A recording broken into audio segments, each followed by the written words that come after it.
Hello, praise the Lord. परमेश्वर को धन्यवाद हो कि एक बार फिर से आप और हम आमने सामने हैं, और ये परमेश्वर का महान अनुग्रह है कि उसने एक बार फिर से आपको और मुझे ये मौका दिया कि हम इस अच्छे समय में एक दूसरे से रूबरू हो सकें, एक दूसरे से बातचीत कर सकें। एक बार फिर से इस माध्यम के लिए मैं परमेश्वर को धन्यवाद देता हूं, और खास तौर पर इस समय मैं धन्यवाद देना चाहता हूं मिस्टर अमित नलिन सिंह के लिए और उनकी जो वाइफ हैं मिसेस आशिता वायला के लिए, कि जिन्होंने प्रभु के इस अनुग्रह में होकर के मुझे दोबारा से अपने बीच में बुलाया और आप लोगों से मिलने का मुझे एक बार फिर से फजल दिया। तो आज के इस समय के लिए मैं दिल से प्रभु को धन्यवाद देता हूं। और ये परमेश्वर का प्रेम ही है जो बार बार हम लोगों को ये मौके देता है कि हम एक दूसरे के साथ मिल सकें, थोड़ा समय आपसी संगति में बिता सकें, कुछ विचारों को एक दूसरे के साथ मिलकर बांट सकें, कुछ परमेश्वर के वचन की बातों को मिलकर के सीख सकें। तो इस बात के लिए भी परमेश्वर को हम सारी महिमा देते हैं, और आप सबका मैं दिल से स्वागत करता हूं एक बार फिर से आज के सच्चे सेशन में। और आप में जितने लोग भी इस समय यहाँ हैं, हमारे साथ जुड़े हैं, और थोड़ी देर के बाद जो लोग आएंगे या जो लोग बाद में भी इस वीडियो को देखेंगे, उन सब पर भी परमेश्वर का महान अनुग्रह रहे, ये मेरी प्रार्थना है। तो प्रभु के उस प्रेम में होकर के आए, थोड़ा सा समय हम उसकी संगति में बिताने की कोशिश करते हैं, और ये प्रार्थना करते हैं कि परमेश्वर की उपस्थिति हमारे दरमियान में रहे, ताकि हमारा इकट्ठा होना हम सबके लिए एक आत्मिक उन्नति का और परमेश्वर की महिमा का कारण ठहरे। तो सारी महिमा प्रभु को मिले। आप सबके इस प्रेम के लिए धन्यवाद, इस बरकतों की बारिश के पेज के लिए धन्यवाद, जिसके माध्यम से मैं आपसे इस समय बात कर पा रहा हूं। इस प्रेम के लिए धन्यवाद हो। परमेश्वर का अनुग्रह आप सभी पर रहे, और आने वाले समय में भी इसी तरह अगर प्रभु की इच्छा है और उसके आने में समय है, तो हम मिलकर के उन बातों को जो उसने बड़े प्रेम से और बड़े अनुग्रह से हमारे लिए रखी हैं, हम मिलकर के सीख सकें। तो एक बार फिर से सब बातों के दिल से धन्यवाद देते हैं। आए कुछ बातों को मिलकर के हम सीखेंगे, और जो बात आज मैं आपके साथ मिलके बताना चाहता हूं, या जो बात मैं आपके साथ मिलके बांटना चाहता हूं, एक बार प्रभु यीशु मसीह से कुछ लोगों ने कहा कि क्या ही धन्य है वो कोख जिसमें तू रहा, तेरी माँ कितनी धन्य है, और सब कुछ बातें प्रभु को बड़ी ब्लेसिंग दे रहे थे वो। यानी कि वो इस बात से बड़े आनंदित थे कि प्रभु यीशु मसीह का जन्म कैसे हुआ। जो लोग भी उसके विषय में जानते थे, तो वो लोग उस बात को प्रभु से कहने की कोशिश कर रहे थे। तो यहाँ हम ये देखते हैं कि प्रभु ने वहां पर एक बात कही, और ये बात लूका रचित सुसमाचार के 11वें अध्याय के 28वें पद में लिखी है। और वहां प्रभु ने ऐसा कहा, उसने कहा, हाँ, परंतु धन्य वे हैं जो परमेश्वर का वचन सुनते और मानते हैं। हकीकत में ये प्रभु यीशु मसीह के अपने शब्द हैं, धन्य वे हैं।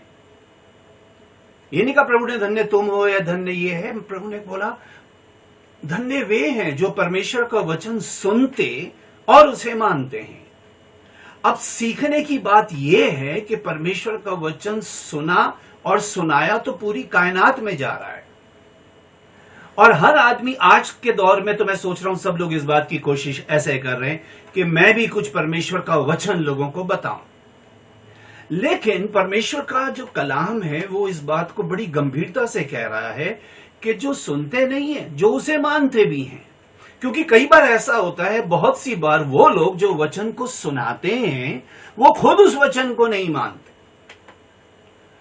प्रभु ने चेलों से कहा कि शास्त्री और फरीसी मूसा की गद्दी पर आके बैठ गए हैं, इसलिए वो जो कहें वो कर लेना, लेकिन उनके से काम मत करना, क्योंकि जो वो कहते हैं वो खुद नहीं करते।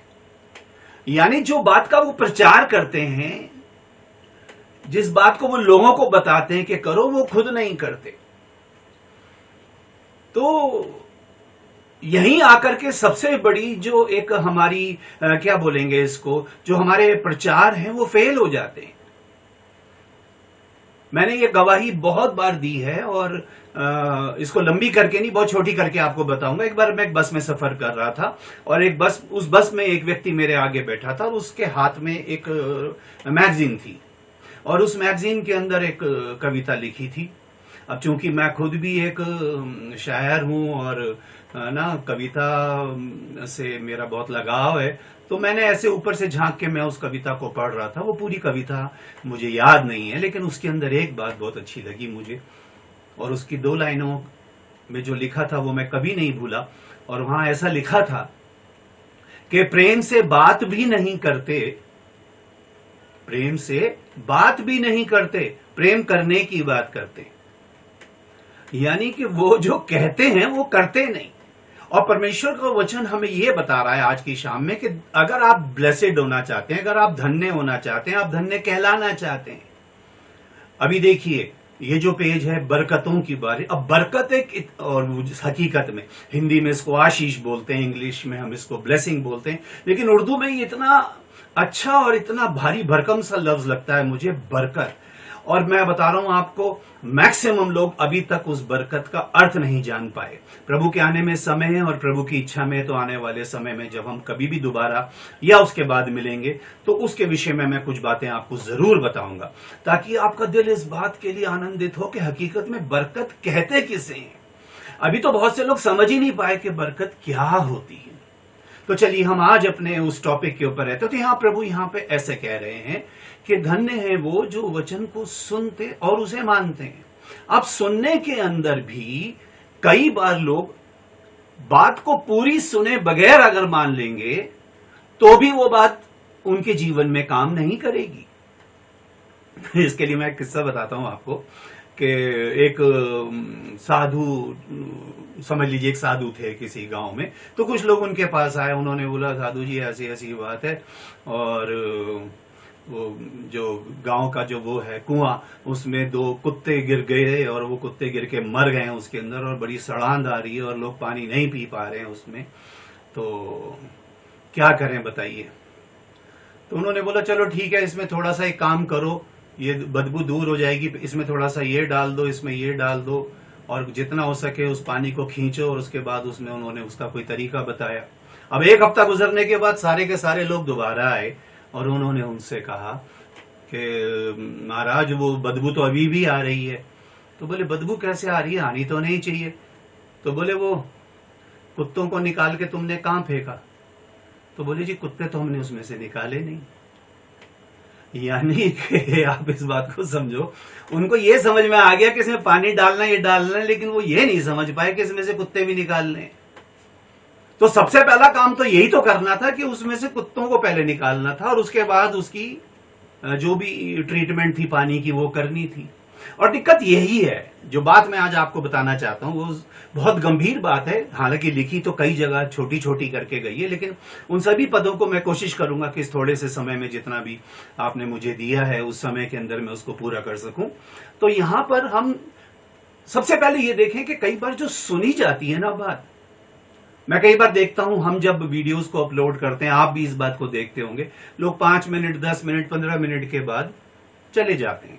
वो बात पूरी सुनी नहीं, बात समझ में नहीं आई। भाई बात को कंक्लूड तो होते देखते, बात को समझते तो सही कि ये जो पूरी कहानी, ये इतने उदाहरण, ये इतनी जितनी भी बातें बताई गई हैं, इतने रेफरेंसेस जो दिए गए हैं, वो आफ्टरऑल किस लिए दिए गए? उस बात को पूरा होने का थोड़ा इंतजार तो करते हैं आप, लेकिन आपने उस बात को बीच में छोड़ दिया। तो अधूरी कहावत है, आप जानते हैं कि आधा सच जो है ना, वो झूठ से भी ज्यादा खतरनाक होता है। तो आपने उस बात को पूरा जाना नहीं। अब प्रॉब्लम ये हो रही है, जो खास तौर पे हम इस बात को अपने समाज में भी देख रहे हो, अपने आसपास देख रहे हैं कि लोग हो सकता है आपके साथ भी शायद कभी ऐसा हुआ हो, लेकिन मैं जो बात बताऊंगा इसको समझने और इस बात को ग्रहण करने की आप कोशिश करना कि अगर आप पढ़ेंगे वचन के अंदर लूका रचित सुसमाचार का 9वां अध्याय, तो 9वां अध्याय के अगर आप 57 पद से पढ़ेंगे, चलिए मैं आपके लिए पढ़ रहा हूं कि वहां पर क्या बात लिखी है, फिर इसको हम धीरे धीरे इसको समझने की कोशिश करेंगे। यहां ऐसा लिखा है जब वे मार्ग में चले जाते थे तो किसी ने उससे कहा, जहां जहां तू जाएगा मैं तेरे पीछे हो लूंगा। 58 पद में लिखा है, यीशु ने उससे कहा, लोमड़ियों के भट्ट और आकाश के पक्षियों के बसेरे होते हैं, पर मनुष्य के पुत्र के लिए सर धरने को भी जगह नहीं। और वहीं पर एक दूसरा व्यक्ति था, उसने दूसरे से कहा, मेरे पीछे हो ले। उसने कहा, हे प्रभु। अब जिस बात को मैं आपको बताना चाहता हूं, बस इस शब्द के ऊपर आप इसको पकड़ने की कोशिश करना, मुझे पहले जाने दे कि अपने पिता को गाड़ दूं। उसने उससे कहा, मरे हुओं को अपने मुर्दे गाड़ने दे, पर तू जाकर परमेश्वर की कथा सुना। आज जो बात मैं आपसे कहना चाह रहा हूं वो ये है, आपको ये बात समझना जरूरी है कि आपके लिए प्रायोरिटी क्या, तो किस बात की है। आपने प्रथम स्थान किसको दिया, आपने पहले स्थान पे किस चीज को रखा।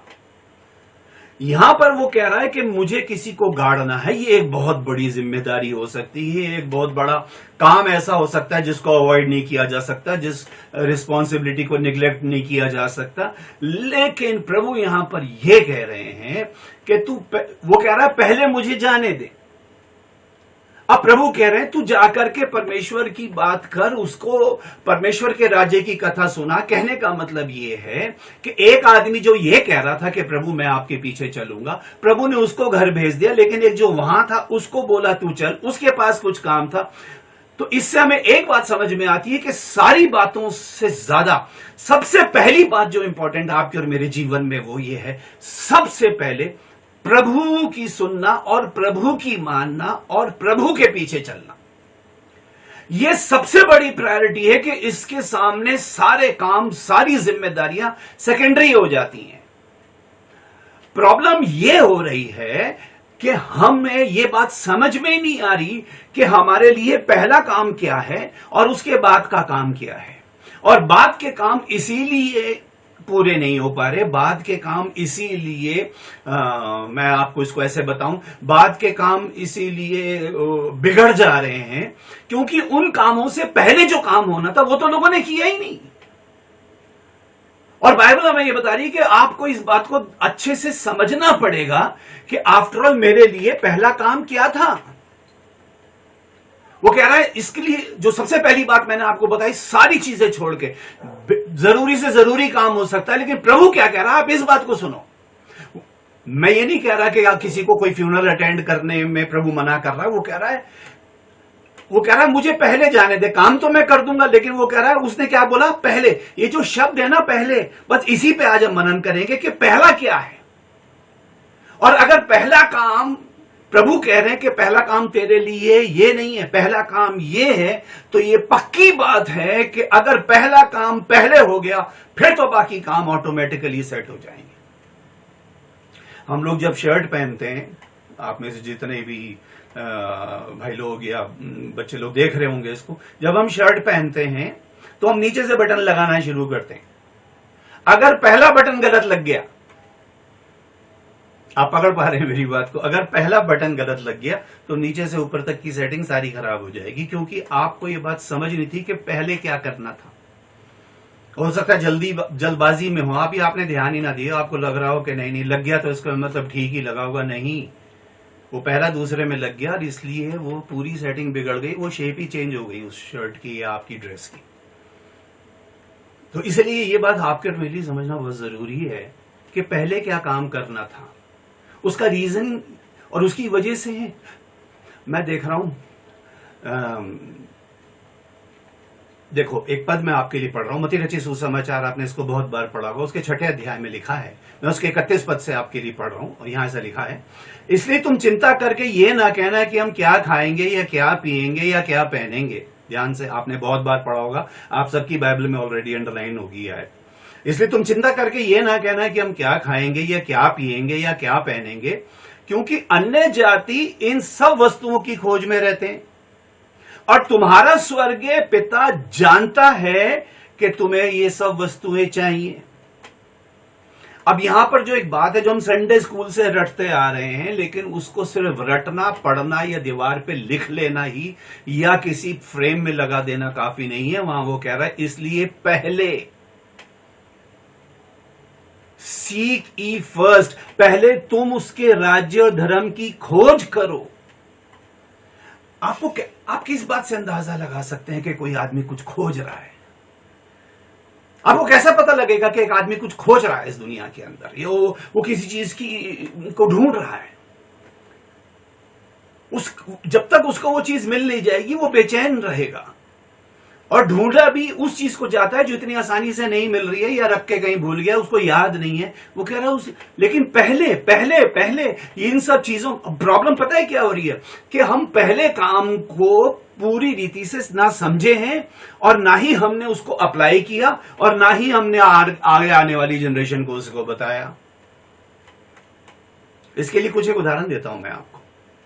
आप देख रहे होंगे आज छोटी छोटी उम्र के बच्चों के हाथ में, मैं देख रहा हूं 30-30, 40-40 हजार रुपए के मोबाइल वो लेके घूम रहे हैं। छोटी छोटी उम्र की लड़कियां वो नाचने में लगी हुई हैं, क्या कहते हैं, अपना टिकटॉक पे और इस पे और उस पे, और दुनिया भर के फैशन अदाएं, वो सब आप देख रहे हैं, मुझे बताने की जरूरत नहीं है। उल्टे सीधे वो उन्होंने फ्रेम बना लिए, कोई बिल्ली बन रहा है, कोई कुत्ता बन रहा है, कोई चूहा बन रहा है उसके ऊपर, और खैर चलिए वो एक अलग बात है। लेकिन मैं देख रहा हूं कि अभी उनकी क्या वाकई में ये उम्र थी कि 40,000 का मोबाइल उनके हाथ में हो। अभी कमाई उन्होंने जिंदगी में चवन्नी भी नहीं। तो इससे पहले कि वो इस काबिल बनते कि वो पैसे, इसीलिए आज अगर फेंक के तोड़ भी दे, कोई चुरा ले, कुछ ले, उनको पता है मम्मी को बोलेंगे कल दूसरा आ जाएगा, क्योंकि मम्मी ने उन्हें इस बात ने, या पापा ने उनको इस बात की कदर बताई ही नहीं कि बेटा पैसा कैसे कमाया जाता है। जब अपनी कमाई से खरीदेगा वो, अभी तो उसकी उम्र ही नहीं है कुछ, बस एक कंपटीशन है, एक हिरसबाजी है। आज जितना भी हम अपने आसपास होते देख रहे हैं, मैक्सिमम लोग कह रहे हैं चलो जी हम भी आपको बताएं, हम भी आप, तो हिरसबाजी तो है, ये सुना रहा तो मैं भी सुनाऊं, ये गाना तो मैं भी गाऊं, ये प्रचार कर रहा तो मैं भी कर लूं। लेकिन क्या आपने पहले इस बात को जाना और समझा कि वाकई आप उस योग्य बन गए? क्या वो बच्चा इस योग्य बन गया कि वो 40,000 रुपए का मोबाइल हाथ में कैरी कर सकता है? उसके माता पिता ने क्या इस बात के योग्य उसको बनाया कि वो इतनी मेहनत करके इतना पैसा कमाया? मैं कह रहा हूं तब समझ में आएगा कि तब 40 का नहीं, शायद कहेगा 20 का ही काफी है। क्योंकि जो काम पहले होना था वो तो आपने पहले कर दिया। वो पहला वाला काम कहां करेगा? वो अब नहीं करेगा, वो अब उससे होगा ही नहीं, क्योंकि जो उसको चाहिए था उसको आवाज निकलने से पहले मिल गया।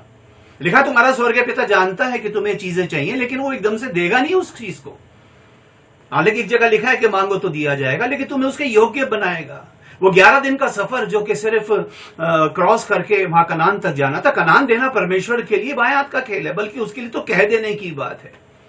कनान उनके लिए था, उनको भी तो कनान के योग्य बनाना था, और उसके लिए 40 साल रगड़ा उनको जंगल के अंदर। कैसी कैसी चीजें उनके साथ गुजरी वो सारी मेरे को बताने का समय नहीं है, लेकिन उनको उस योग्य भी तो बनाना था।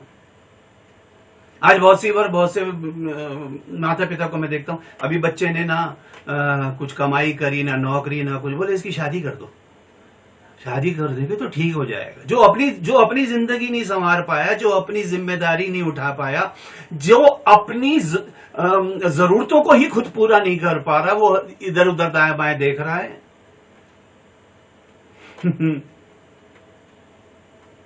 तो बोले बेटा क्या कर रहे हो? बोले सर मैं BCA कर रहा हूं। अच्छा BCA क्या मतलब? बोले बाप के कैश पे ऐश कर रहा हूं। बोले आप ये? बोले ये MCA कर रहा है, ये माँ के कैश पे ऐश कर रहा है। बोले अच्छा। खुद कुछ काम नहीं। अब जिसने अपनी जिंदगी के बारे में कोई फैसला नहीं लिया, जिसने अपनी जिंदगी को कुछ समझा नहीं, उसको पता नहीं दुनिया क्या है, गृहस्थी क्या है, परिवार क्या है।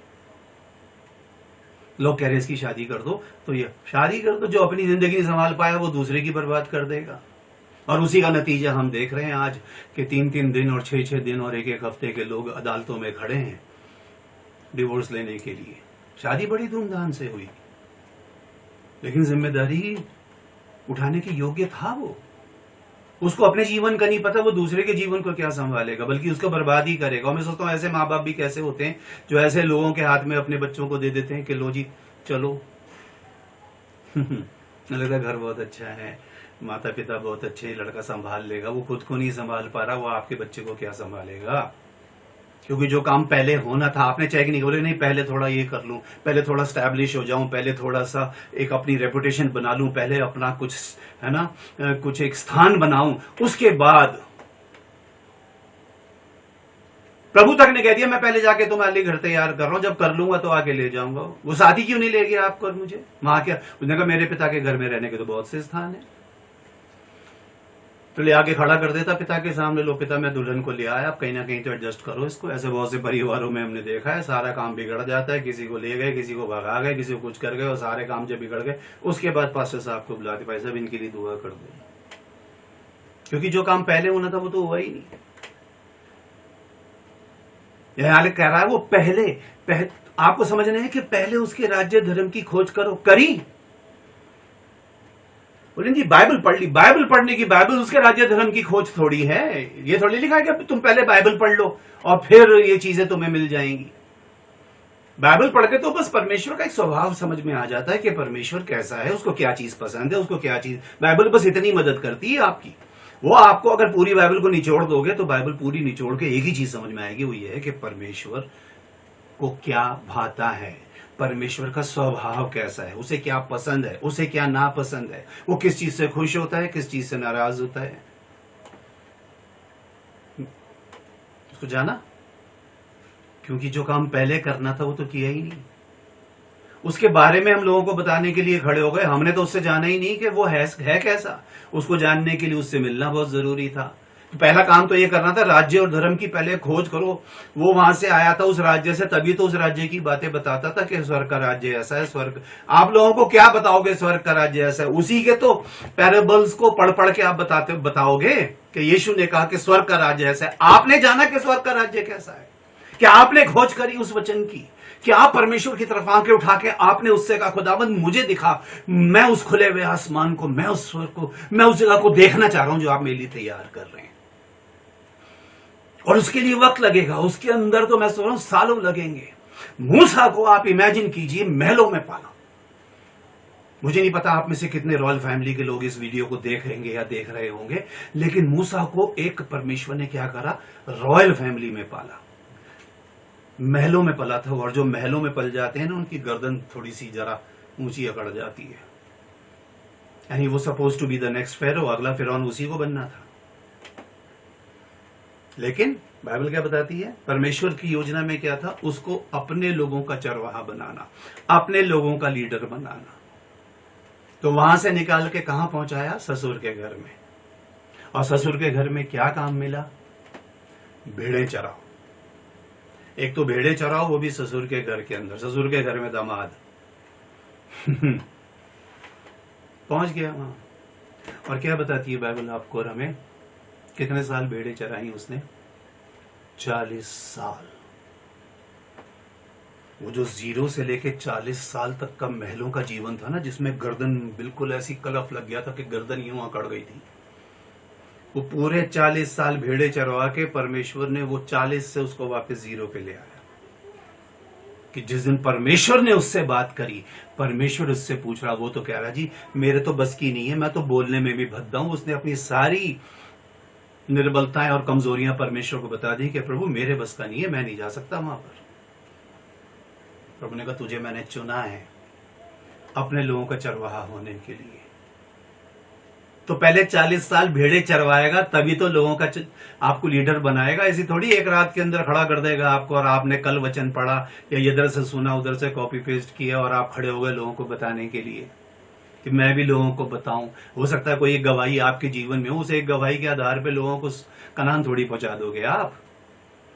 उसमें तो कितना कुछ एक सहना पड़ेगा। एक रात में नहीं बदल जाता जीवन, उसके लिए पहली प्रिपरेशन चाहिए। तो पहले क्या करा, पहले उससे भेड़ें चरवाई। ध्यान सुनिएगा, मैं उसी पहले पे आपको बता रहा हूं कि पहला काम पहले, और अगर पहला काम पहले नहीं हुआ तो दूसरा तो भूल ही जाना कि होगा कि नहीं होगा। दूसरे को तो दिमाग से निकाल देना, जब पहला ही नहीं हुआ तो दूसरा क्या। कोई इंसान, प्रभु ने भी इस बात को कहा था, लेकिन चलिए इसको मैं आपको बता देता हूं।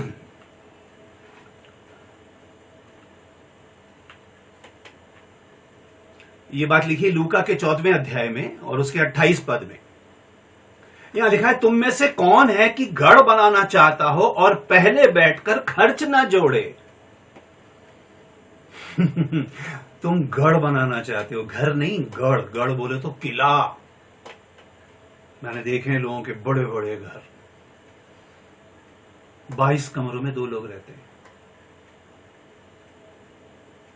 क्या सोच के बनाया होगा वो, 4 मंजिल के अंदर 8 फ्लैट और इतने बड़े ड्राइंग रूम, और 2 लोग रहते हैं भाई। लेकिन चलो, हर एक की अपनी स्टोरी है, हर एक की अपनी एक योग्यता है। तो यहां पे लिखा है, तुम में से कौन है जो गढ़ बनाना चाहता हो। उनके घर में घुस के लगता है कि वाकई महल में आ गए, और बैठकर पहले खर्च ना जोड़े। पहले बैठकर खर्च जोड़ना, कि पूरा करने की बिसात मेरे पास है कि नहीं।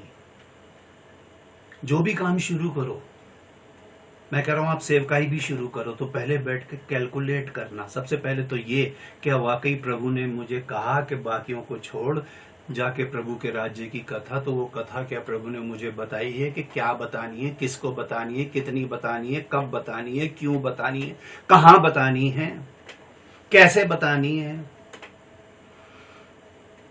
ये कैलकुलेशन है। हम जब कभी कन्वेंशन के अंदर जाते हैं प्रचार करने के, वहां दुनिया भर के हजारों लोग बैठे हैं सामने। अब हजारों में नए विश्वासी भी हैं, एक अविश्वासी भी हैं, और बड़े बड़े भयंकर विश्वासी भी हैं, प्रचारक भी हैं, पास्टर। तो हमें तो जो खाना जो परोसना है, हमें तो देखना पड़ेगा ना कि कौन सी चीज किसके काम की वहां पर देनी है। कैलकुलेट करना पड़े। आप भी जब किसी घर में किसी गेस्ट को बुलाते हैं, तो आप तो पहले से उस चीज के अंदर एक कैलकुलेशन लगाते हैं ना कि इतने लोगों को बुलाया है तो खाना कितना लगेगा, उसमें वेज कितना है, नॉन वेज कितना है, हर चीज की कैलकुलेशन होती है। बगैर कैलकुलेशन के थोड़ी कि कोई भी आएगा आपका हो जाएगा हो जाएगा, ऐसे नहीं होता। अरे देख लिया जाएगा, अरे सब चलता है, ऐसे नहीं। कोई भी काम आप शुरू करो, पहले बैठ के हिसाब जोड़ो, कैलकुलेट करो कि ये पूरा करने की बिसात मुझ में है या नहीं है पहले। और बहुत से लोगों ने नुकसान इसलिए उठाया क्योंकि उन्होंने पहला काम पहले नहीं किया। First thing first. दूसरी चीज में टाइम लग जाए कोई बात नहीं, लगने दो, पहला काम। और यहां पर लिखा है कि उसकी देखो कितनी बड़ी एक प्रिकॉशन वहां पे लिखा है, और कितनी बड़ी एक आपको समझने की बात लिखी गई है। कहीं ऐसा ना हो, कहीं ऐसा ना हो, इसके ऊपर फिर कभी डिस्कस करेंगे। कहीं ऐसा ना हो पे यहां पे लिखा है, कहीं ऐसा ना हो कि जब नेव डालकर तैयार ना कर सके। नेव तो डल गई, लेकिन और नेव बनने में भी टाइम लगता है। पहले खुदाई है, उसके अंदर नेव बनने के बाद फिर रद्दे लगते हैं। अभी नेव डालकर यानी वो गढ़ तैयार नहीं हुआ, तो देखने वाले ये कहकर उसे ठट्ठों में उड़ाने लगे, ये मनुष्य बनाने तो लगा पर तैयार ना कर सका। गढ़ बनाना इतना आसान नहीं है, प्रभु की कॉलिंग पे चलना भी इतना आसान नहीं है। उसके लिए बहुत सैक्रिफाइस है, उसके लिए बहुत दर्द है, उसके लिए बहुत पीड़ा है, उसके लिए बहुत कुछ खर्च हो जाएगा। लिखा एक आदमी को मोती मिला, उसने सब कुछ बेचकर वो मोती खरीद लिया।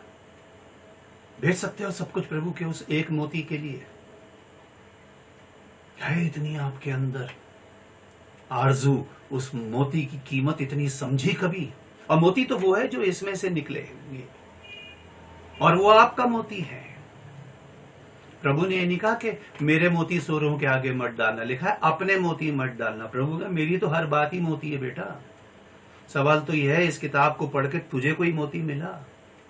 इस समुद्र में डुबकी लगाकर तूने कोई मोती निकाला? कोई ऐसी बात है जो सिर्फ मैंने तुझे बताई? कोई ऐसा बात है जो मैंने तुझ पर प्रकट की? कोई ऐसा प्रकाशन है?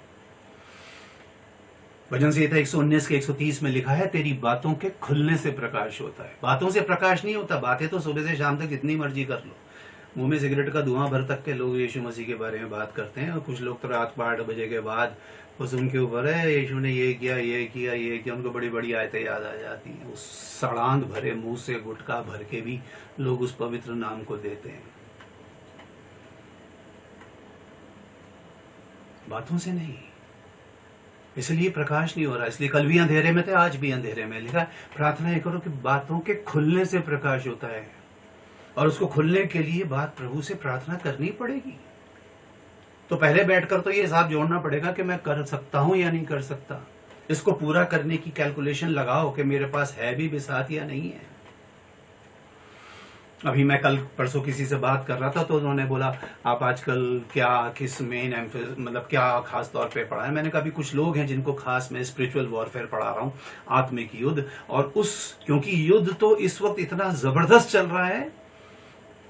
और जब प्रभु ने गढ़ वाली बात की तो आगे प्रभु ने कहा या कौन ऐसा राजा है कि दूसरे राजा से युद्ध करने को जाता हो। और फिर सुनिए, और पहले बैठकर विचार ना कर ले। आपको अपने दुश्मन के बारे में पहचान है? दुश्मन कौन है? क्या आप अपने दुश्मन को जानते हैं? क्या उसकी टेक्निक्स को जानते हैं? क्या उसकी युक्तियों से आप अनजान तो नहीं है कहीं? क्योंकि अब बात तो अब युद्ध की है। अब डिफेंसिव खेलने का वो नहीं है कि नहीं नहीं जो आ रहा है दाएं पे मारे बायां, वो एक अलग स्टोरी है, वो अलग है। आज भी लोगों को कुछ बताने लगो तो लोग कहते हैं नहीं नहीं हमें किसी के विरोध में नहीं बोलना, हमें इसके विरोध में नहीं बोलना, हमें सबको क्षमा करना, ये करना। वो अंदर तक आ जाएगा। सुनिए ना वो स्टोरी, बचपन से आपने एक आदमी ने तंबू लगाया तो वो बाहर ऊंट था, ऊंट कह रहा ठंड लग रही जरा मैं मुंह अंदर कर लूं। तो उन्होंने बोला भाई कर ले। थोड़ी देर में कह रहा ठंड थोड़ी और ज्यादा तो गर्दन भी अंदर कर लूं, वो भी कर ले। और धीरे धीरे धीरे धीरे ऊंट अंदर आ गया, आदमी बाहर हो गया। क्योंकि उससे हमारा युद्ध है। और लिखा है पहले बैठकर विचार कर ले। कहने को आता कि शैतान को हम हराते हैं, शैतान तेरे को बांधते हैं, शैतान तेरे को ये करते हैं। अभी तो शैतान की वो सारी प्रधान, उनकी सेना और उनके अधिकारियों और उनके बारे में समझना सीखना बहुत जरूरी है कि वो दुष्ट आत्मा भी अगर हैं तो कितने प्रकार की दुष्ट आत्मा हैं, किस किस लेवल पे काम करती हैं, किन किन लोगों के बीच में काम करती हैं। पूरी दुनिया में एक जैसी दुष्ट आत्माएं नहीं मिलेंगी। अब राजा जब युद्ध करने के लिए आ रहा है तो उसके पास तो जैसे आप अगर कभी चेस खेलते हैं तो वो एक सिंबल है युद्ध का कि उसमें है ना प्यादे भी होते हैं, उसमें ऊंट भी है, उसमें हाथी भी है, उसमें घोड़े भी हैं। तो ऐसे युद्ध के अंदर होता है। अब जैसे आप प्यादे से लड़ रहे हैं ऐसे घोड़े से थोड़ी लड़ सकते हैं, या ऐसे हाथी पे चढ़े हुए व्यक्ति से थोड़ी लड़ सकते हैं। तो पहले बैठ के कैलकुलेट करनी पड़ेगी। लिखा है जो पहले बैठकर विचार ना कर ले कि जो लिखा है 20,000 लेकर उसका सामना करने आता है।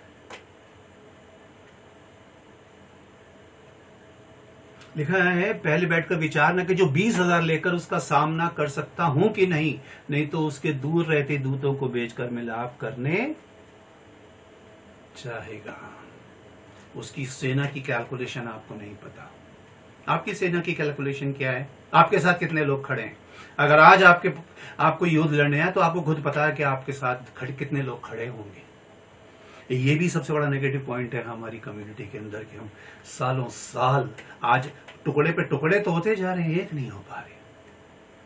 आपने देखा होगा मेरा वो वीडियो जो मैंने बताया था अभी पिछले दिनों, यीशु की अनुत्तरित प्रार्थना, the unanswered prayer of Jesus. और वो यही है कि हम अपना क्या बोलते हैं इसको, प्रभु के राज्य। अब जब राज्य होता है तो राज्य में एक सेना भी होती है।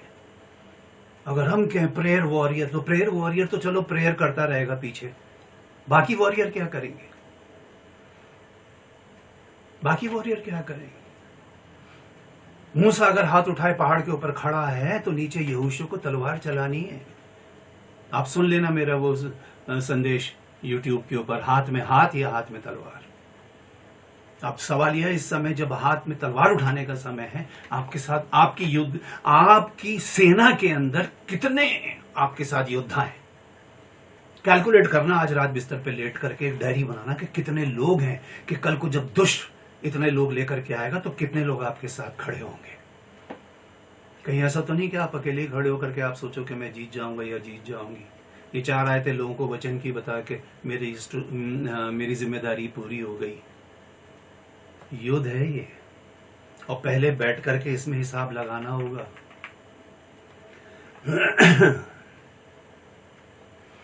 लिखा है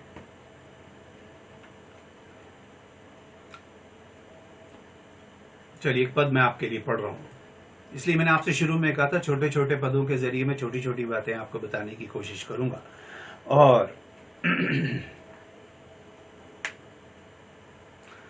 मत्ती रचित सुसमाचार के 5वें अध्याय के 23वें पद से मैं आपके लिए पढ़ रहा हूं। इसलिए यदि तू अपनी भेंट वेदी पर लाए और वहां तू स्मरण करे कि मेरे भाई के मन में, मेरे भाई के मन में, मेरे मन में नहीं, मेरे भाई के मन में मेरी ओर से कुछ विरोध है, तो अपनी भेंट वहीं वेदी के सामने छोड़ दे और जाकर पहले, यहां भी पहले लिखा है, जाकर पहले अपने भाई से मेल मिलाप कर तब आकर अपनी भेंट चढ़ाना। मैंने आपको बताया पहले, follow Jesus before anything.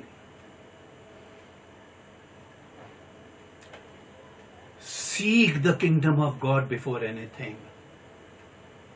Calculate before anything. और यहां पर लिखा है reconcile with your brother before worship. कहता है दाऊद, अगर मैं मन में अनर्थ बात सोचता तो परमेश्वर मेरी कभी ना सुनता। ऐसा तो नहीं है कि मुंह पे तो हालेलुया और अंदर से किसी के प्रति कुछ और है। कहीं आप भी तो उनमें से नहीं जो कलीसिया में भी गिने चुने लोगों से हाथ मिलाते हैं, बस 4 लोगों से ही उनका हाल पूछते हैं और कहने को आप सोच रहे हैं कि मैं ये युद्ध जीत जाऊंगा। देखा, पहले जाकर उससे पहले मेल मिलाप कर ले। जो काम पहले करना वो कर। वर्शिप तो होती रहेगी, वर्शिप तो कोने में जाके भी कर लेगा, अगर अपने किसी कोठरी में बैठकर भी, तो भी मैं सुन लूंगा। हमें सीखना ये है, जो आपको बताना चाह रहा हूं कि पहले काम, क्योंकि अगर आप इस बात को सोचो, बिगर नींव के मकान बन जाएगा क्या? कोशिश की एक ने, लिखा एक ने बिगर नींव के बना दिया रेत के ऊपर। तो अभी समय नहीं कि आपको बताऊं, वहां पे टेस्टिंग 3 तरीके से हुई। मैं जो ऊपर से आया, हवाएं जो साइड से चली और बाढ़ जो नीचे से आई। ये तीनों चीजें टेस्ट करेंगी आपके जीवन को, नीचे से भी, साइड से भी, ऊपर से भी। अभी उसकी गहराई में जाने का समय नहीं है, क्योंकि वो आज का टॉपिक नहीं है। कि जो घर आप सोच रहे हैं कि मेरा बड़ा मजबूत है, उसकी टेस्टिंग 3 तरीके से होगी। नीचे से भी होगी जो बाढ़ करेगी, साइड से जो हवाएं चलेंगी, और ऊपर से जो मेघ बरसेगा। लेगा धाराशाही हो गया वो, क्योंकि नींव ही नहीं थी। उसको बनाने की बहुत जल्दी थी, और हो सकता है जिसने पहाड़ पर चट्टान गहरी खोद कर, वहां पे लिखा चट्टान पर गहरी खोद के नींव डाली, तो उसके घर से शायद बहुत ज्यादा अच्छा घर होगा इसका। मैंने देखे ऐसे बहुत से घर, बड़े बड़े घर हैं, सुनसान। उसमें आप जाओगे, आप लोग भूतों के डेरे में आ गया क्या मैं यहाँ? उस घर में किसी को आशीष नहीं मिलती। उस घर में जाके जरा सा भी आपका दिल आनंदित नहीं होता। कैसे रह रहे हैं यहाँ पर? ये ना कोई प्रभु की बात है, ना कोई वचन की बात है, ना प्रभु की आत्मा की उपस्थिति है, कुछ भी तो नहीं है। क्योंकि है ना,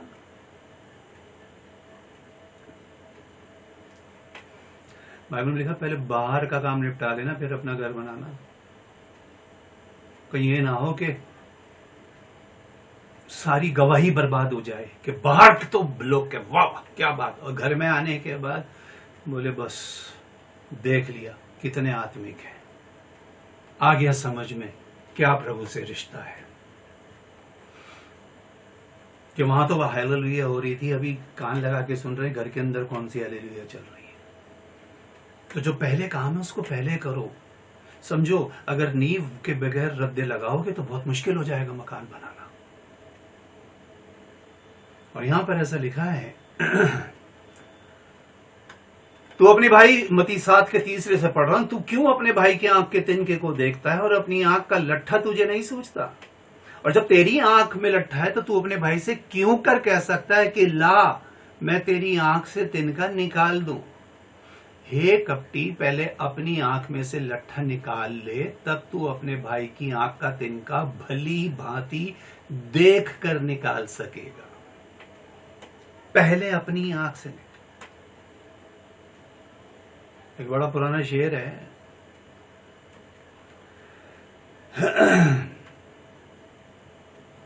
लोग दूसरों के ऐप ढूंढते हैं ऐसे, खुद अपनी नजर में फरिश्ते हों जैसे। दूसरों के ऐप देखना बहुत आसान है, और लिखा है कि वहां पे तू तिनका देख ही क्यों रहा है? तुझे जरूरत ही क्या पड़ रही है उसके उसमें देखने की? नहीं नहीं, मेरे को निकालना है, और निकालना है तो भाई पहले वो कह रहा है उसमें तो तिनका है, तेरी में तो लट्ठा है। और लट्ठा आप जानते हैं अगर किसी की आंख में फंस जाए, तिनका लोगों को पलक झपकने नहीं देता, कितनी इरिटेशन होती है, आदमी ठीक से देख नहीं पाता, और जिसकी आंख में लट्ठा होगा सोचो। लेकिन हम इतने कारीगर हैं, हम इतने है ना, क्या बोलेंगे इसको, हम इतने परफेक्ट हो गए हैं उस हरा और लाल पेन चलाने में। कई लोगों के हाथ में आपको हमेशा हरा और लाल पेन ही मिलेगा। जैसे होता है ना ऑफिस में कोई प्रिंसिपल हो या कोई बहुत बड़ा हो, उसके पास जो भी आएगी उसने कुछ ना कुछ तो उस पर लिखना है, क्योंकि पेन ही हरा है तो कहीं ना कहीं तो लगाना है उसको। तो कुछ लोग ऐसे ही बैठे होते हैं, वो जज ही करने के लिए बैठे हैं। वो कह रहे तेरी आंख में लट्ठा है, बोले ला मैं तेरा निकाल दूं। निकाले कैसे? तेरे में लट्ठा है, बोले जी ऐसा करूंगा मैं लट्ठे में सुराख कर लूंगा और उसमें से देख लूंगा और उसमें से देख के निकालूंगा। इतने कारीगर हो गए हमने लट्ठों में सुराख कर लिए। और वो भी इसलिए उस सुराख में से हम झांक झांक के देख रहे हैं कि किसकी आंख में तिनका। वो कह रहा है कपटी, क्या वर्ड है इसके ऊपर, कभी आपको ध्यान अनुग्रह प्रभु ने दिया तो विस्तार से बताऊंगा। प्रभु ने कहा पहले अपनी आंख का निकाल, जब तक यहां पहले अपने तो ऐप दूर कर ले।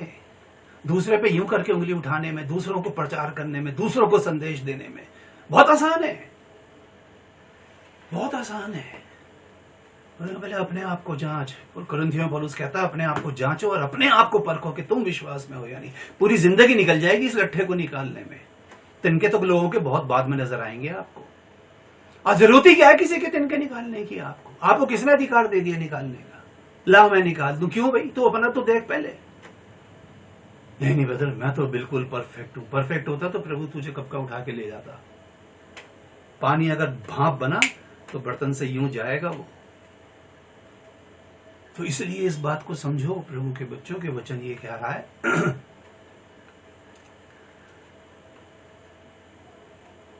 कि पहला काम पहले करना। बाइबल में लिखा है प्रभु यीशु मसीह जा रहे थे तो एक औरत पीछे पीछे आ रही थी। वो कह रही थी मेरी बेटी पे दया कर, मुझ पे ये कर, मुझ पे वो कर। तो ये बात मरकुस के 7वें अध्याय के 27वें पद में लिखी और वहां ऐसा लिखा है प्रभु ने उससे कहा पहले लड़कों को तृप्त होने दे, पहले, क्योंकि लड़कों की रोटी लेकर कुत्तों के आगे डालना उचित नहीं है। अभी ये वचन इतना गहरा है कि समझाने बैठूंगा तो शायद आधी रात भी गुजर जाए, लेकिन फिर भी सीखने की बात यह है कि जो लड़के मतलब जो उसके अपने पुत्र और पुत्रियां हैं। यहां मैं दास की बात नहीं कर रहा, यहां मैं सेवक की बात नहीं कर रहा। जैसे आज लोग कहें आप कौन? मैं प्रभु का दास। आप कौन? मैं प्रभु का सेवक। आप कौन? कि जी मैं ये, मैं वो, मैं ये। प्रभु कह रहे मैं तो बच्चों की बात कर रहा हूं। एक माँ पहले बच्चों को रोटी खिलाएगी, उसके बाद कोई आएगा तो देखेंगे। प्रभु कह रहे हैं पहले लड़कों को तृप्त होने दे। अभी तो मेरे खुद के बच्चे भूखे भूखे घूम रहे हैं। अभी तो इनकी शक्लों से समझ में नहीं आ रहा कि ये तृप्त है या नहीं है। क्योंकि जो खुद ही तृप्त नहीं हुआ, जो खुद ही अगर भूखा है, खुद ही अगर परेशान है, तो वो दूसरे की भूख को क्या मिटाएगा? आप सोच के देखिए इस चीज के अंदर कि क्या हम प्रभु को तृप्त नजर आते हैं? क्या वाकई हमारी शक्लों से लगता है कि ओहो हकीकत में प्रभु का क्या अनुग्रह और क्या अभिषेक हमारे ऊपर है? क्या कुछ बह रहा है हमारे अंदर से? वो हमने पी लिया। वो लिखा है जो प्यासा मेरे पास आके पिए और उसके अंदर से निकलेंगी। तो क्या पहले, जब तक पहले अंदर नहीं जाएगा टंकी में पानी, तो बाकी नलकों तक कैसे पहुंचेगा? वो सबके घर में टंकियां लगी हैं 500 की, 1000 लीटर की। तो पहले उसको आप भरते हो, तभी तो बाथरूम, टॉयलेट, किचन सब जगह पानी जाता है। तो फिर वो कह रहे पहले उसे तो भर ले, उसको भी यहां पर लिखा है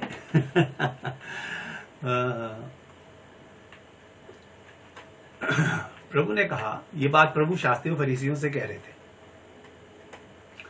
23 में, मत्ती 23 के 25 में लिखा है हे कपटी शास्त्री फरीसियों, तुम पर हाय, तुम कटोरे और थाली को ऊपर ऊपर से तो मांजते हो, परंतु वो भीतर अंधेर असंयम से भरे हुए। ये दो शब्द पे ध्यान करना, अंधेर और असंयम। 2 मिनट में बेकाबू हो जाते हैं। 2 मिनट में लोगों की बातें उनको ऐसी बुरी लगने लगती है। थोड़ी थोड़ी देर के अंदर वो ऐसे बवाल आए थे ना, उनसे कंट्रोल ही नहीं होता। किस चीज से भरे हैं विश्वासी? अंधेर और असंयम से। लिखा है अंधे फरीसी, फरीसी मतलब जो बड़ा ज्ञानी है या बहुत वो सारी चीजें जानता है, लोगों को समझाने के लिए खड़ा हो गया। पहले कटोरे और थाली को भीतर से मांझ, पहले लिखा है यहां। सेल्फ करेक्शन बिफोर अदर्स, पहले अपनी मंझाई तो कर ले, भीतर से मांझ, फिर बाद में वो बाहर से स्वच्छ होंगे। बाहर के चिट्टे कपड़े पहन के, बाहर की अपीयरेंस से हो सकता है इन पत्तों को देख करके कोई जानवर इंप्रेस हो सकता है, प्रभु इंप्रेस नहीं। प्रभु ने तो बोला इन पत्तों को हटा के जरा अंदर देखो, कोई फल भी है इसके अंदर, झांको अंदर कुछ है। पेड़ बहुत हरा भरा है, पत्ते बहुत हरे हैं, पत्तों से जानवर तृप्त हो सकता है, प्रभु नहीं। प्रभु को तो फल चाहिए। उसने कहा मैंने तुम इसलिए चुना ताकि तुम फल लाओ। एक दिन जो आएगा आप और मैं प्रभु के सामने अपनी अपनी टोकरी लिए खड़े होंगे। प्रभु कहेंगे हाँ भाई फल कहाँ है? आप कहेंगे प्रभु मैंने इतना प्रचार किया। प्रभु कह रहे मैं पूछ रहा हूँ फल कहाँ है? प्रभु मैंने तो भिखारी को खिलाया, ये किया, चर्च में दशमांश दिया, चर्च में ये कर दिया, वो कर दिया, पादरी को दे दिया। मैं पूछ रहा हूँ फल कहाँ है? आप सारी अपनी डिटेल गिनवाओगे, मैंने इतना डोनेशन दिया, ये दिया, वो दिया, कितने तो प्रभु मैंने लोगों को सुसमाचार सुनाया और कितने प्लेटफॉर्म पे, कितने बड़े कन्वेंशन। प्रभु कह रहे मैं पूछ रहा हूं फल कहाँ है? ये खाली टोकरी मुझे ना दिखा, मुझे फल दिखा कहाँ है। और हो सकता है उस समय आपकी आंखें नीचे गड़ी हुई हो। सीखने की बात है कि बर्तन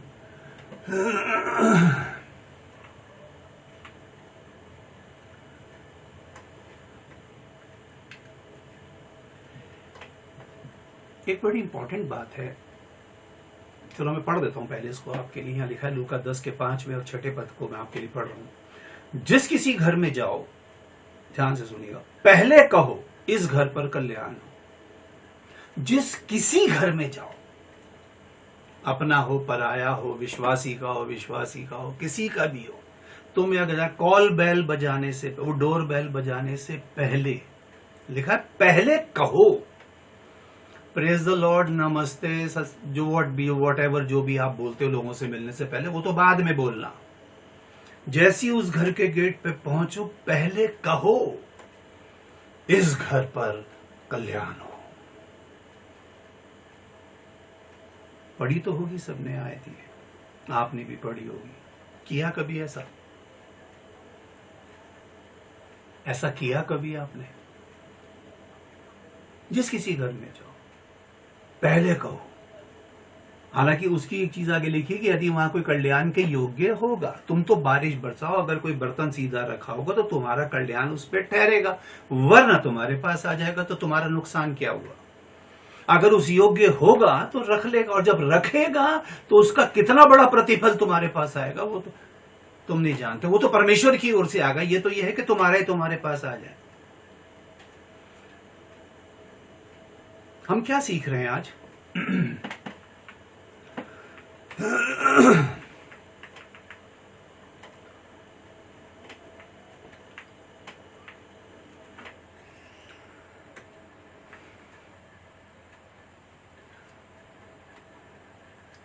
देखिए,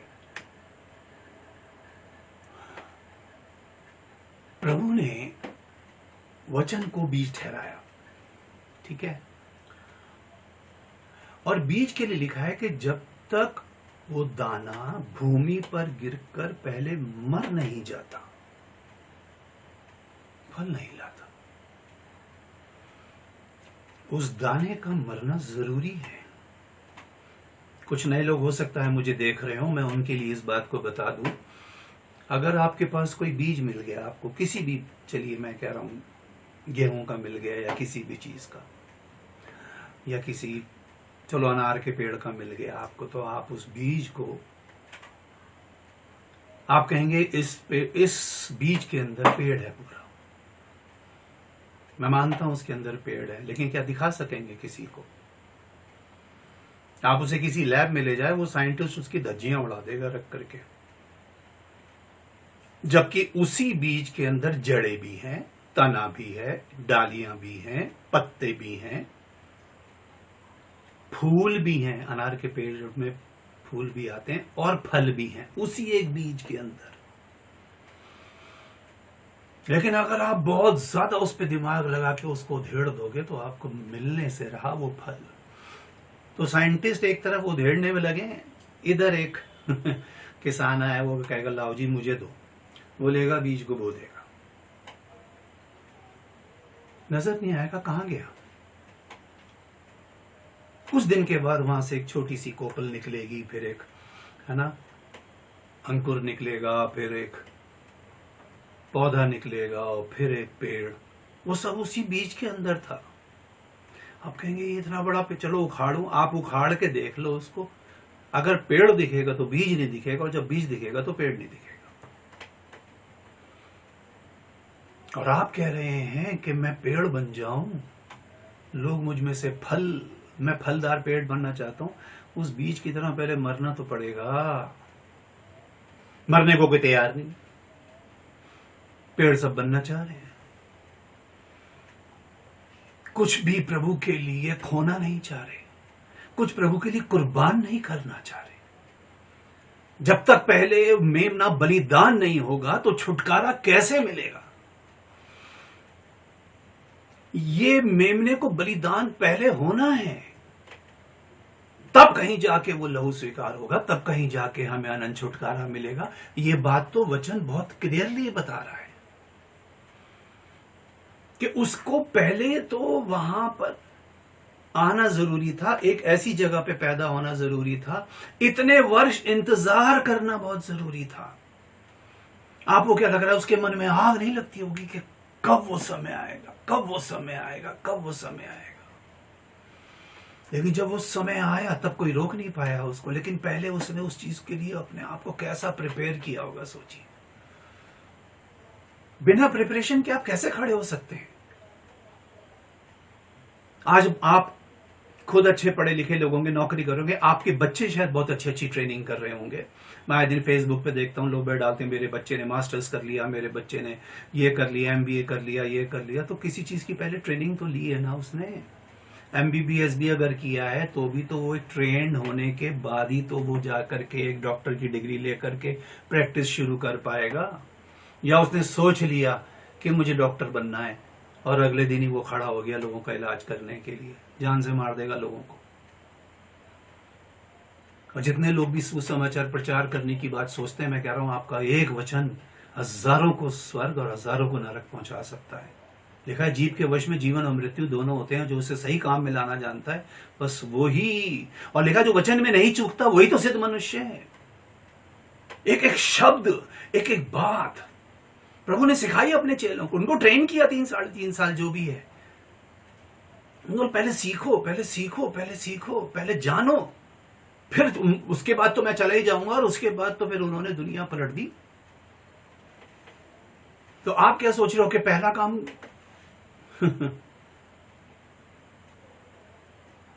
लिखा यदि तुम दूसरों के अपराध क्षमा करोगे तो तुम्हारे किए जाएंगे। हमने तो किए नहीं, तो जब तक पहला वाला काम नहीं होगा, जब तक दूसरा वाला होगा ही नहीं। आप भूल जाओ इस बात को कि आपके हो गए। आप कितना भी कपट लेकर के दुआ करो, चर्च में जाओ, आराधनालय में जाओ, अगर वो साफ नहीं है, वो बर्तन अंदर से मंजवाया हुआ नहीं है प्रभु से। इतना सा साइनाइड अगर एक ड्रम में डाल दो ना, उसके अंदर कितना भी प्योर दूध भर देना, फुल क्रीम मिल्क भर देना, कोई सा पूरे दूध को जहरीला कर देगा वो। इतना सा साइनाइड। तो पहले वो मांजने के लिए क्यों कह रहा है? ताकि कुछ अंदर गंदगी ना रहे। पहला काम पहले होगा ब्रदर सिस्टर, इस बात को ध्यान में रखना। First thing first. सबसे पहले आपको क्या काम करना है? कुछ चीजें बहुत जरूरी हैं लाइफ में करना। आज बहुत से लोग सोशल मीडिया को बहुत अच्छे से चाहते हैं कि हम इस्तेमाल करें, बहुत सी चीजें उन्हें पता ही नहीं, बस उन्होंने एक हिरस में शुरू कर दिया काम। बोले ये कर रहा तो मैं भी करूं। आज इसने एक बहुत अच्छा वो बनाया तो मैं भी बनाऊं। इसने बहुत अच्छा एक अपना ग्रुप बना लिया तो मैं भी ग्रुप बना लूं। इसने बहुत अच्छा एक ऑफिशियल पेज बनाया तो मैं भी बना लूं। इसने इतने फॉलोअर्स ले लिए तो मैं भी कहीं ना कहीं से इकट्ठे करूं। ये हिरसबाजी का काम नहीं है, असल में प्रभु का काम ही नहीं है। प्रभु का काम ये नहीं है। लोग प्रभु से कह रहे हैं भोजन कर ले, प्रभु ने कहा मेरा भोजन ये है कि अपने भेजने वाले की इच्छा पूरी करूं बस। इतने फॉलोअर बनाया उसने, एक भी तो काम नहीं आया उसके। और ये मैं आपको बता रहा हूं, आप कितने भी बना लो, और जितने लोग इस वीडियो को देख रहे हैं या देखेंगे ना बाद में, मुझे सच में बताना, मार्च से लेके अब तक जितने भी लोगों ने आप इस लॉकडाउन के अंदर, आपके जान पहचान, दोस्त, संबंधी, मित्र, भाई बहन, जितने भी हैं आपकी कलीसिया के लोग, कितने लोगों ने आपसे आपका हाल पूछा और कितने लोगों ने आपको हेल्प और सपोर्ट किया? ईमानदारी से देखना।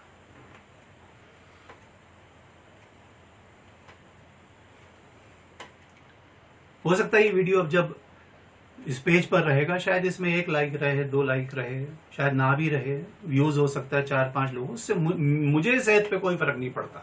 मुझे पता है अगर 1 दिए से 1 दिया भी जल गया तो काम पूरा हो गया। लेकिन शायद वो एक व्यक्ति ऐसा होगा जो पौलुस की तरह कह सकेगा कि मैंने कुशल राजमिस्त्री की तरह नींव डाली, अब दूसरा उस पर रद्दा रखता। मेरा काम सिर्फ नींव डालना था, ये नहीं कि पूरी बिल्डिंग ही मैं बनाऊंगा। एक अकेला आदमी पूरी बिल्डिंग नहीं बना सकता, उसको बनाने के अंदर है ना, वो कारीगर अलग होता है, प्लम्बर अलग होता है, पेंटर अलग होता है, और अपना क्या कहते हैं कारपेंटर अलग होता है। सबके काम अलग अलग है। तो इसलिए एक दूसरे से ना कोई जलन है, एक दूसरे से ना कोई ईर्ष्या। आप अपना काम कर रहे हैं, हम अपना काम कर रहे हैं। आज आपने बुलाया कि आप आकर के हमें कुछ बताइए, जो प्रभु ने मेरे मन में डाला मैंने आप तक पहुंचाया, कि कोई भी काम करना पहले बैठ करके हमेशा कैलकुलेट करना, जो भी काम करना पहले इस बात का ध्यान रखना कि वो काम सही रीति से होना चाहिए। हर चीज ऐसी थोड़ी कि हम नर्सरी के बच्चे को 10th क्लास की किताब पकड़ा देते। पहले वो पढ़ेगा, पहले वो अल्फाबेट सीखेगा, उसके बाद वर्ड सीखेगा, फिर सेंटेंसेस सीखेगा, फिर उसमें टेंस सीखेगा, फिर वोकैबुलरी, ये सब चीजें धीरे धीरे धीरे धीरे तो आएंगी। ये थोड़ी जो ABCD बोलना सीख गया वो सब कुछ कर सकता है, ऐसा नहीं है।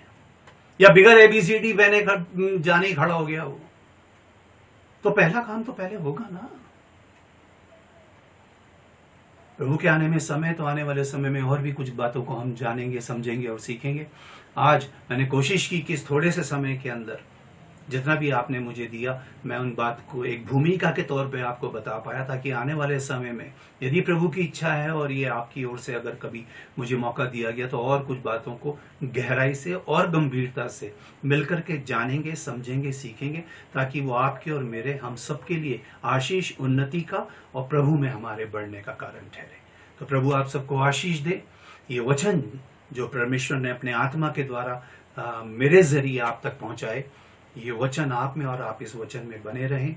और मेरी प्रार्थना है कि प्रभु का अनुग्रह, उसकी दया, उसकी करुणा आप पर, आपके घर और आपके परिवार पर उसकी आमद तक हो। आप सब प्रभु में सुरक्षित रहें, आनंदित रहें, आशीषित रहें और हमेशा प्रभु में हर बात के लिए धन्यवादी रहें। Thank you so much. प्रभु आप सबको आशीष दे। धन्यवाद।